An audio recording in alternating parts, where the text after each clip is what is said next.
नमस्कार, मैं doctor Mohit Ghai, practising paediatrician and neurologist in Mahagun mart Gaur city 2 since past 15 years. आज हम बात करेंगे नोज ब्लीडिंग के बारे में। नोज ब्लीडिंग ऐसे तो एक कॉमन चीज नहीं है, बट ऐसा भी कोई प्रॉब्लम वाली बात नहीं है जिसके कारण हमें कोई मेजर हेल्थ इश्यूज हो। फिर भी अगर कभी भी नोज ब्लीडिंग हो तो हमें क्या क्या चीजें करनी चाहिए। सबसे पहली चीज, हमें जब भी नोज ब्लीडिंग हो बच्चे में तो काम रहना चाहिए। अगर एज अ पेरेंट हम काम नहीं रहेंगे तो बच्चा भी काफी एंग्शियस हो जाता है और नोज ब्लीडिंग भी ज्यादा होती है।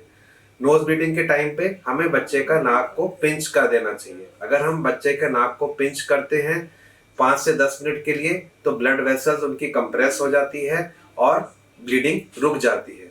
हमें बच्चे को एडवाइस करनी चाहिए कि बच्चा बार बार नोज पिकिंग ना करे, क्योंकि नोज पिकिंग होने से भी ब्लड वेसल्स जो नाक के अंदर होती हैं वो इंजर्ड हो जाती हैं और नोज ब्लीडिंग हो जाती है। उस टाइम पे हमें ध्यान देना चाहिए कि बच्चा बैठा हुआ हो और फॉरवर्ड की तरफ झुका हो। इससे क्या फायदा होता है, अगर बच्चा सामने की तरफ झुका होता है तो जब ब्लीडिंग होती है तो वो गले में नहीं जाती है, क्योंकि अगर वो गले में जाती है तो वो वॉमिटिंग या चोकिंग में कन्वर्ट हो सकती है।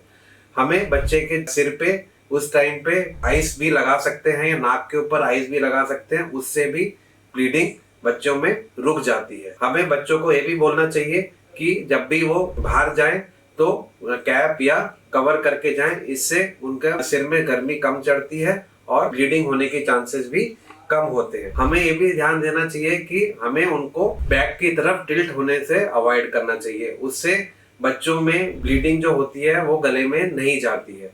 नेजल मिकोसा को जिन बच्चों को टेंडेंसी होती है बार बार नोज पिक करने के, तो हमें नेजल सलाइन ड्रॉप्स भी नाक में डालनी चाहिए या पेट्रोलियम जेली यूज करनी चाहिए, जिससे कि मिकोसा ड्राई ना हो और नोज पिकिंग कम हो और ब्लीडिंग की चांसेस कम हो। बच्चों को हमें हेल्दी डाइट देनी चाहिए जिसमें कि विटामिन ए, विटामिन सी या अदर एंटीऑक्सीडेंट हो, जिससे कि बच्चों की इम्यूनिटी रिगेन हो और ब्लीडिंग होने की चांसेस भी कम हो।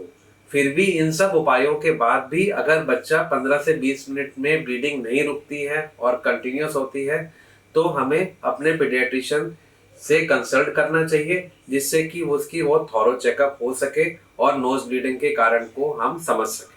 Thank you.